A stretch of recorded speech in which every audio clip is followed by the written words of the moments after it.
Welcome to சந்திரமேக்ஸ். So நம்ம வந்து இது செட் 6. ஓகே. ஸோ ஹிஸ்ட்ரியில் வந்து ஆல்ரெடி 5 செட் வந்து நம்மளுக்கு கம்ப்ளீட் ஆயிருச்சு. இது வந்து 6வது செட். ரைட்டா, 50 கொஸ்டின் நம்ம முடிச்சிருக்கோம். ஓகே. இதில் வந்து 51லேருந்து 60 கொஸ்டின் வந்து நம்ம பார்க்க போகிறோம்.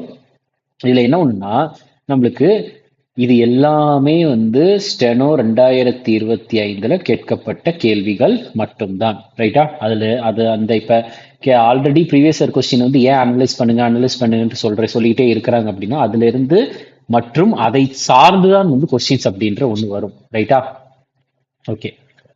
சரி, அதுல வந்து பார்த்துட்டீங்கன்னா முதல் கேள்வி பாருங்க. ஃபர்ஸ்ட் வந்து என்ன கொஸ்டின் கேட்டிருக்கிறாங்கன்னா, பரீந்திர குமார் கோஷ், அடுத்து அவனிஷ் பட்டாச்சாரியா மற்றும் பூபேந்திரநாத் தட்டா, இவங்க எல்லாருமே வந்து பார்த்துட்டீங்கன்னா மார்ச் 1906 வந்து எந்த ஒரு இயக்கத்துக்குடன் தொடர்புடையவர்கள் அப்படின்றத கேட்டிருக்கிறாங்க. இதுக்கான ஆன்சர் வந்து என்னன்னா ஸ்வதேசி இயக்கம். இதுக்கான ஆன்சர் வந்து ஸ்வதேசி இயக்கத்து கூட தொடர்புடையவங்க. ரைட்டா, இதுல இந்த வங்க பிரிவினை இருக்குதுல்ல, இது எப்பொழுது நடந்துச்சு அப்படின்னா 1905 நடந்துச்சு. 1905 நடந்துச்சு. இந்த பிரிவினை வந்து எப்ப ரத்து செஞ்சாங்கன்னா 1911. இதுதான் வந்து என்னன்னு சொல்லுவாங்கன்னா பெங்கால் பார்ட்டிஷன் அப்படின்ட்டு சொல்லுவாங்க. என்ன சொல்லுவாங்கன்னா பெங்கால் பார்ட்டிஷன் அப்படின்ட்டு சொல்லுவாங்க. ஸோ இந்த பெங்கால் பார்ட்டிஷன் வந்து எப்பொழுது வந்து அனௌன்ஸ் பண்ணது வந்து எப்பொழுதுன்னா ஜூலை 1905. எப்போ வந்து நடைமுறைப்படுத்தப்பட்டதுன்னா அக்டோபர் 1905 நடைமுறைப்படுத்தப்பட்டது அக்டோபர் 1905. இந்த பெங்கால் வங்க பிரிவினை எப்போ வந்து யார் வந்து இந்தியாவினுடைய, அதாவது அந்த பிரிட்டிஷ் சைட்ல வந்து யார் வைஸ்ராயா இருப்பார் அப்படின்னா கர்சன் வந்து இருந்தார். 1911 முடியிறப்ப யார் வந்து வைஸ்ராயா இருந்தார் அப்படின்னா ஹார்டிஞ்ச். யார் வைஸ்ராயா இருந்தார் அப்படின்னா, கொஞ்சம் கீழே எழுதுறேன்.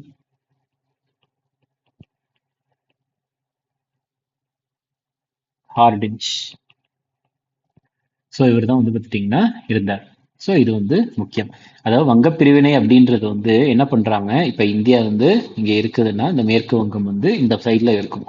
இப்போ என்ன ஆகுது, ஸோ இந்த ரீஜன், ரைட்டா, இப்போ இது இங்கே தான் வந்து இந்த வெஸ்ட் பெங்கால் அப்படின்ற ஒன்று இருக்குது. ஸோ இந்த மாதிரி இருக்கு அப்படின்னா, ஸோ அவங்க என்ன பண்றாங்கன்னா ஆங்கிலேயர்கள் வந்து ரெண்டா பிரிக்கிறாங்க. இது அப்படியே ரெண்டா பிரிக்கிறாங்க. இந்த பக்கம் வந்து இதை வந்து ஈஸ்ட் பெங்கால் அப்படின்ட்டு, ஸோ இதை வந்து என்னன்ட்டு சொல்றாங்க, ஈஸ்ட் பெங்கால் அப்படின்ட்டு சொல்றாங்க. இதை வந்து வெஸ்ட் பெங்கால்னு சொல்றாங்க. அவங்க சொன்ன காரணம் என்னன்னா அட்மினிஸ்ட்ரேட்டிவ் ரீசன், நிர்வாகத்திற்காக நாங்கள் பிரிக்கிறோம் அப்படின்ட்டு சொன்னாங்க. ஆனால் உண்மையான காரணம் வந்து ஈஸ்ட் பெங்கால்ல வந்து இஸ்லாமியர்களினுடைய பாப்புலேஷன், முஸ்லிம்ஸோடைய பாப்புலேஷன் அதிகமாக இருந்துச்சு. வெஸ்ட் பெங்கால் வந்து ஹிந்துஸோடைய பாப்புலேஷன் அதிகமாக இருந்துச்சு. அதாவது சிம்பிளா வந்து பார்த்துட்டீங்கன்னா டிவைட் அண்ட் ரூல் பாலிசி தான். ரைட்டா, இந்துஸையும் இஸ்லாமியர்களும் வந்து பிரிக்கிறதன் மூலியமாக அவங்க வந்து ஒன்று சேரக்கூடாது. அதனால் இந்த ஒன்று சேர்ந்தால் ஆங்கிலேயர்களுக்கு பிரச்சனை அப்படின்ற ஒரு காரணத்தினால் மட்டும்தான் பிரிவினை அப்படின்ற ஒண்ணு வந்துச்சு. ரைட்டா, அதாவது வங்க பிரிவினை. ஸோ இதை வந்து தெரிஞ்சுக்கோங்க. ஆனா உண்மையான ரீசன் வந்து என்னன்னா இந்த ஹிந்துஸ் அண்ட் முஸ்லிம்ஸ் தான். பட் ஆனா அவங்க சொன்ன ரீசன்ஸ் என்ன அப்படின்னா அட்மினிஸ்ட்ரேட்டிவ் ரீசன் அப்படின்ட்டு சொன்னாங்க. ரைட்டா, இதை நீங்க தெரிஞ்சுக்கணும். இதுல கர்சன் அப்படின்றவர் வந்து, கர்சன் வந்து எப்ப இருந்து எப்போ வரைக்கும் வைஸ்ராயா இருப்பாருன்னா 1900 1899 இருந்து 1905 வரைக்கும் வந்து கர்சன் தான் வந்து வைஸ்ராயா இருந்திருப்பார். ரைட்டா, சரி. நெக்ஸ்ட் வந்து இந்த குவிட் இந்தியா மூவ்மெண்ட் இருக்குதுல்ல, quit India movement. Quit India movement பொறுத்த வரைக்கும் நிறைய விஷயம் நம்ம பார்க்கணும். என்னன்னா இங்க, ஓகே, இந்த சைடு நான் எழுதுறேன்.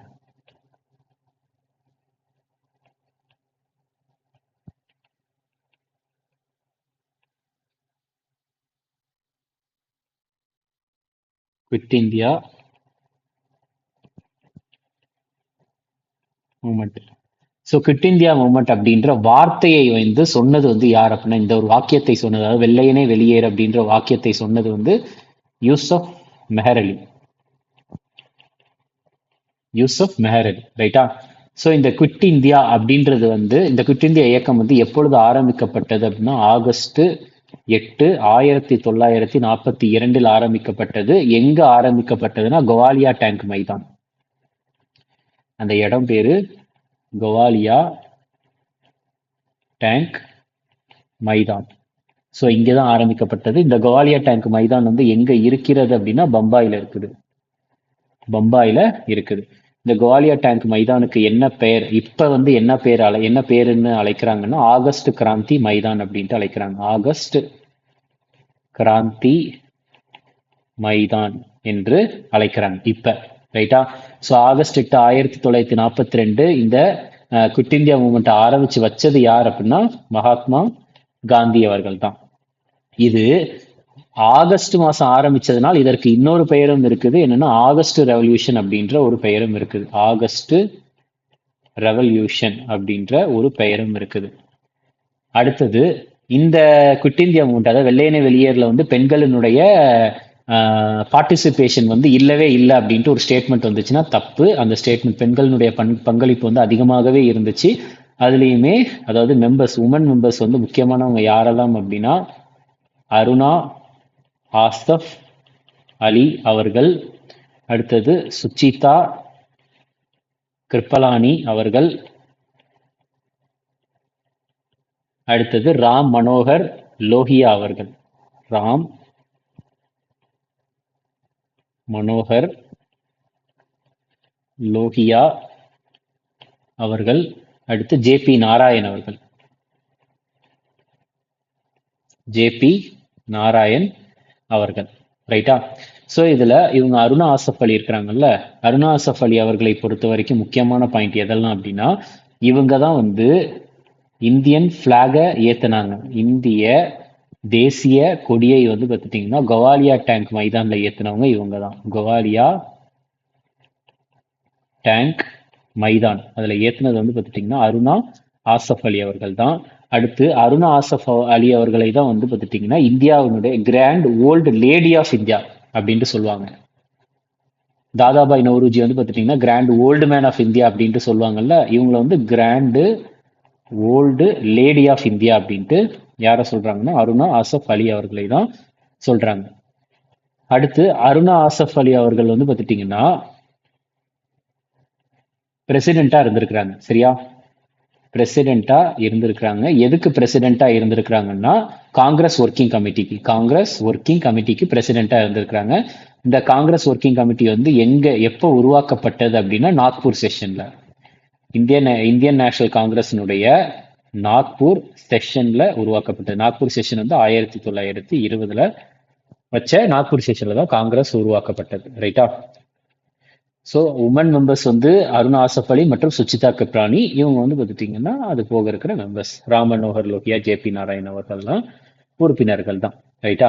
ஸோ இந்த குவிட் இந்தியா மூவ்மெண்ட் ஆரம்பிக்கப்பட்ட முதல் நாளே, ஃபர்ஸ்ட் டே இருக்குல்ல, முதல் நாளே வந்து பார்த்துட்டீங்கன்னா இருக்கக்கூடிய அனைத்து முக்கியமான தலைவர்களையுமே அரெஸ்ட் பண்ணிட்டாங்க ஆங்கிலேயர்கள். All leaders was arrested. அனைத்து முக்கியமான தலைவர்களையுமே வந்து ஆங்கிலேயர்கள் வந்து அரெஸ்ட் பண்ணிட்டாங்க. ஸோ அதனால தான் வந்து குவிட் இந்தியா மூவ்மெண்ட்டை வந்து என்னன்ட்டு அழைப்பாங்கன்னா லீடர்லெஸ் மூவ்மெண்ட் அப்படின்னும் அழைப்பாங்க. ஒரு லீடரே இல்லாத ஒரு இயக்கம் அப்படின்னும் இந்த குவிட் இந்தியா மூவ்மெண்ட்டை வந்து பார்த்துட்டீங்கன்னா அழைக்கிறதும் உண்டு. லீடர்லெஸ் மூவ்மெண்ட் அப்படின்னு அழைப்பாங்க. சரியா? ஸோ இதுதான் குவிட் இந்தியா மூவ்மெண்ட்டை பொறுத்த வரைக்கும். நீங்க வந்து எவ்வளவு வேணாலும் நீங்க இதை ஜூம் பண்ணிக்கலாம் பிடிஎஃப்ல. ஓகே? சரி, நெக்ஸ்ட் பாருங்க. அடுத்த கொஸ்டின் என்ன கேட்டிருக்காங்க? Which of the following best explains the reason to hold Kandahar strategically important for the Mughals. So முகலாயர்கள் வந்து எதற்காக வந்து காந்தஹாரை வந்து அவங்க வந்து தக்க வச்சுக்கணும் அப்படின்றத கேட்கறாங்க. ஃபர்ஸ்ட் காந்தஹார் அப்படின்ற இடம் வந்து எங்க இருக்குன்றது தெரிஞ்சுக்கோங்க. ஆப்கானிஸ்தான்ல இருக்கு. காந்தஹார்ன்ற இடம் வந்து எங்க இருக்குதுன்னா ஆப்கானிஸ்தான்ல இருக்குது. ஓகே? சரி, அப்ப ஆப்கானிஸ்தானுக்கும் ரெட் சீக்கும் ஏதாச்சும் சம்பந்தம் இருக்கான்னு கேட்டா கிடையவே கிடையாது. ரெட் சி வந்து வேற எங்கேயும் இருக்குது. ரைட்டா? அதுக்கு அடுத்தது வந்து பார்த்துட்டீங்கன்னா it served as a religious pilgrimage centre linking India with central Asian Sufi straits. அதாவது இது வந்து பார்த்துட்டீங்கன்னா மத்திய ஆசியா சூஃபி ஆலயங்களுடன் இணைக்கும், ரைட்டா, இணைக்கும் ஒரு மத யாத்திரையை வந்து மையமாக செயல்பட்டது அப்படின்னு சொல்றாங்க. மத யாத்திரைக்காக வந்து பார்த்துட்டீங்கன்னா இவ்வளவு பெரிய விஷயத்தை வந்து தக்க வச்சுக்கணும் அப்படின்ற ஒரு விஷயம் வந்து தேவையில்லை. ஸோ ரிலிஜியஸ் பிலிகிரிமேஜ் சென்டர் அப்படின்றதெல்லாம் ரீசன் கிடையாது. அடுத்தது it was a crucial trade hub connecting Arabian sea with Persian gulf. இல்லவே இல்லை. சரியா? ரெட் சி வந்து பார்த்துட்டீங்கன்னா வேற எங்கேயோ இருக்கு, இது வந்து வேற சைட்ல இருக்குது. ரைட்டா? ஸோ அப்போ குரூஷியல் ட்ரேட் ஹப் இதுவுமே இல்லை. அது வந்து பார்த்துட்டீங்கன்னா control key land routes between Kabul and Herat and acted as a fortified. ஏன்னா இது வந்து முக்கியமான லேண்ட் ரூட் ரைட்டா, எதுக்கும் அப்படின்னு பார்த்துட்டீங்கன்னா காபூலுக்கும் ஹெராட்டுக்கும் ரைட்டா. அது போக வந்து ஒரு மிகப்பெரிய ஒரு தடுப்பணை மாதிரி வந்து பார்த்துட்டீங்கன்னா இந்த காந்தஹார் வந்து இருந்துச்சு. எதுக்கு அப்படின்னா முகலாயர்களுக்கு. அதனாலதான் வந்து காந்தஹாரை வந்து தக்க வச்சிருந்தாங்க. அதனாலதான் காந்தஹாரை தக்க வச்சிருந்தாங்க அப்படின்ட்டு சொல்றாங்க. அடுத்தது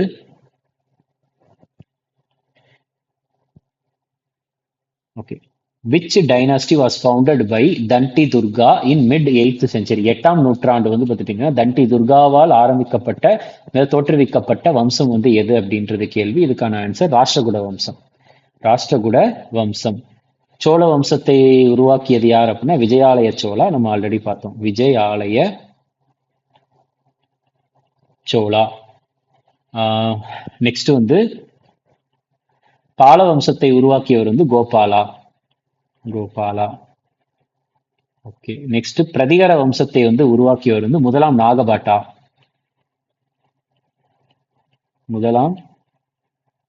நாகபாட்டா. அடுத்து இந்த ராஷ்டிரகூட வம்சம் இருக்குல்ல, ராஷ்டிரகூட வம்சத்தினுடைய கேபிட்டல் தலைநகரம் வந்து எது அப்படின்னா மானிய கேட்டா அப்படின்ட்டு சொல்லுவாங்க. மானிய கேட்டா அப்படின்ட்டு சொல்றாங்க. அடுத்து இன்னொரு வம்சம் இருக்குது, அது என்ன அப்படின்னா சாளுக்கிய வம்சம்.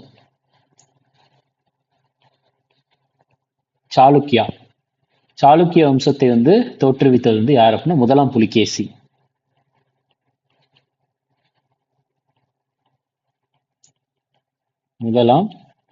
அவர்கள் தான் உருவாக்கியிருப்பார் ரைட்டா, தோற்றுவித்திருப்பார்.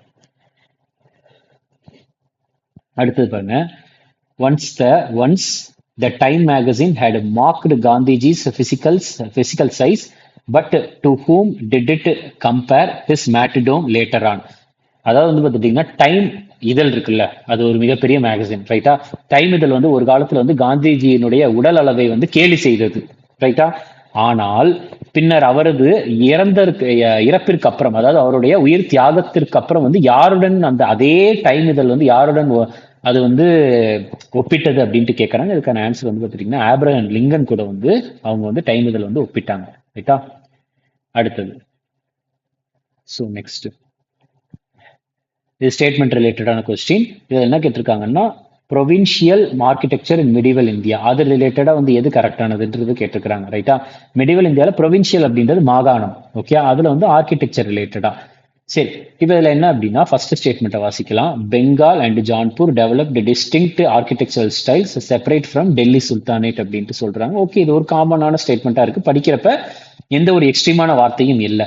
அடுத்து regional styles often blended Islamic structures with local artistic tradition, அதாவது பிராந்திய பாணிகள் வந்து பார்த்துட்டீங்கன்னா பெரும்பாலும் இஸ்லாமிய கட்டமைப்புகள் உள்ளூர் கலை மரபுகளுடன் கலந்தன அப்படின்ட்டு சொல்றாங்க. ஓகே, இது வந்து நம்ம ஒரு வீடு கட்டுறோம் அப்படின்னா 2-3 விஷயத்த மிக்ஸ் பண்ணி தான் கட்டுற மாதிரி இருக்கும். சரி, ஓகே, கரெக்ட் தான். இந்த பாருங்க, இதுல ஆஃபன் இருக்குல்ல, இந்த ஆஃபன் அப்படின்ற ஒரு வார்த்தை, மே அப்படின்ற ஒரு வார்த்தை, குட் அப்படின்ற ஒரு வார்த்தை, மைட் அப்படின்ற ஒரு வார்த்தை, இதெல்லாம் வந்து ஓகே, நடக்கலாம் நடக்காமையும் போகலாம், இந்த மாதிரி ஒரு வார்த்தை தான். இப்படி இருந்துச்சுன்னா மேக்ஸிமம் அந்த ஸ்டேட்மெண்ட் கரெக்டாக தான் இருக்கும் ரைட்டா. அடுத்தது 3ஆம் ஸ்டேட்மெண்ட் வந்து இங்க இருக்கு. Provincial styles remained completely uniform across all regions, அதாவது அந்த மாகாணத்துல வந்து மாகாண பாணிகள் வந்து இந்தியாவின் அனைத்து பகுதிகளிலும் வந்து பார்த்துட்டீங்கன்னா முற்றிலும் ஒரே மாதிரியாக இருந்துச்சு. அதே எப்படி முற்றிலும் ஒரே மாதிரியா வந்து பார்த்துட்டீங்கன்னா கட்ட முடியும்? கிடையவே கிடையாது. ஆல் ரீஜன்ஸ்லாம் இல்லை. ஸோ அப்போ 3ஆம் ஸ்டேட்மெண்ட்டை எலிமினேட் பண்ணிட்டா டி கிடையாது, சி கிடையாது, 1, 2 கரெக்டு. ஸோ ஆன்சர் வந்து பி தான். இது வந்து 1 ரைட்டா, 1 and 2 ஒன்லி. நெக்ஸ்ட் அடுத்து what led to the decline of Timurid empire இந்த second half of the 15th century? 15ஆம் நூற்றாண்டின் 2ஆம் பாதியில் வந்து திமூரிட் சக்தியினுடைய வீழ்ச்சி அடைய வகுத்தது. அதுக்கான காரணம் என்ன அப்படின்ட்டு கேட்டிருக்கிறாங்க. ஸோ ஆட்டோமன் இன்வேஷன்ஸ் கிடையாது. ஆட்டோமன் அப்படின்றது துருக்கி பகுதியில் இருக்கக்கூடிய சாம்ராஜ்யம். உஸ்பெக்ஸ் அப்படின்றது உஸ்பெகிஸ்தான், இதுவும் கிடையாது. அதுக்கப்புறம் வந்து கடல்சார் வர்த்தக மாற்றங்களில் ஏற்பட்ட பொருளாதார சரிவுலாம் ரீசனே கிடையாது. ஆன்சர் வந்து பார்த்துட்டீங்கன்னா பிரிவினையால் ஏற்பட்ட உள்நாட்டு போர்கள் தான் காரணம் ரைட்டா. டிமூரிடு பவர். அடுத்தது who setup Dayanand Anglo Vedic school in லாகூர்? லாகூர்ல வந்து தயானந்த் ஆங்கிலோ வேதிக் ஸ்கூலை வந்து உருவாக்கியது வந்து யார் அப்படின்றத கேட்டிருக்கிறாங்க. ஸோ இதுக்கான ஆன்சர் வந்து லாலா லஜ்பத் ராய். லாலா லஜ்பத் ராய். ஸோ தயானந்த சரஸ்வதி அவர்களை பத்தி பார்க்குறப்ப வந்து இவர் வந்து 1875 வந்து ஆரிய சமாஜ் அப்படின்ற ஒரு அமைப்பை உருவாக்கியிருப்பார். ஆரிய சமாஜை உருவாக்கியிருப்பார். ரைட்டா? அதுக்கு அடுத்தது தயானந்த சரஸ்வதி அவர்களினுடைய ரியல் நேம், உண்மையான பெயர் வந்து என்னன்னா மூல் சங்கர். உண்மையான பெயர் வந்து என்னன்னா மூல் சங்கர். அதே மாதிரி தயானந்த சரஸ்வதி அவர்களால் சொல்லப்பட்ட ஒரு ஃபேமஸான வாக்கியம் என்ன அப்படின்னா, go back to Vedas. Go back to Vedas அப்படின்ற ஒரு வாக்கியம் வந்து பிரபலமாக சொல்லப்பட்டது. ரைட்டா?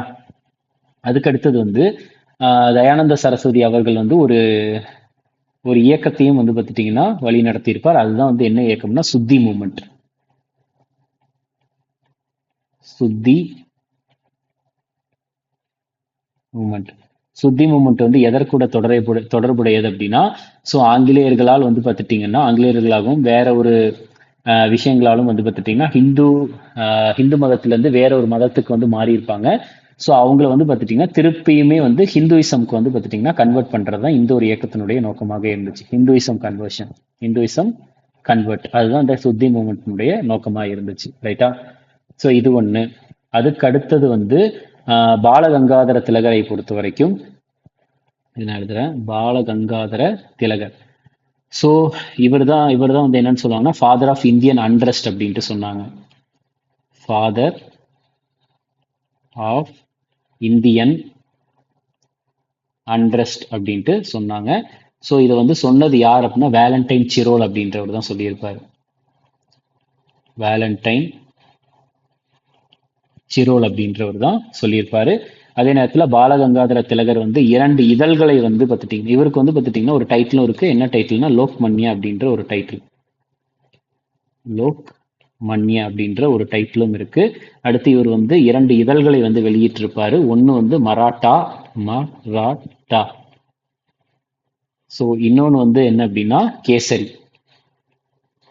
இதுல என்ன ஒண்ணுனா மராட்டா அப்படின்றது வந்து ஆங்கில மொழியில, இங்கிலீஷ்ல. கேசரின்றது மராத்தி மொழியில. மராத்தி மொழி கிடையாது, அது ஆப்போசிட்டா வரும். சரியா? கேசரி மராத்தி மொழியையும், மராட்டா அப்படின்றது ஆங்கில மொழியிலும் அவர் வந்து வெளியிட்டிருப்பார். ரைட்டா? இது தெரிஞ்சுக்கணும். அடுத்து இதே பாலகங்காதர திலகர் தான் வந்து விநாயகர் சதுர்த்தி எல்லாம் வந்து அந்த மகாராஷ்டிரா சைடு வந்து பார்த்துட்டீங்கன்னா ஃபேமஸ் ஆக்குனது யாருன்னா பாலகங்காதர திலகர் தான். கணபதி ஃபெஸ்டிவலை மகாராஷ்டிரா சைடில் வந்து ஃபேமஸ் ஆக்குனது யார் அப்படின்னா அது பாலகங்காதர திலகர் தான். ஓகே, இதை நீங்கள் தெரிஞ்சுக்கோங்க. நெக்ஸ்ட் அடுத்தது வந்து பார்த்துட்டிங்கன்னா ஹோம் ரூல் லீக் ரிலேட்டடாக அதெல்லாம் ஃபேமஸ் தான். 1916 போல் அவர் உருவாக்கியிருப்பார். ரைட்டா? ஸோ இது ஜஸ்ட் இந்த விஷயங்களை தெரிஞ்சுக்கோங்க. அடுத்தது பாருங்க.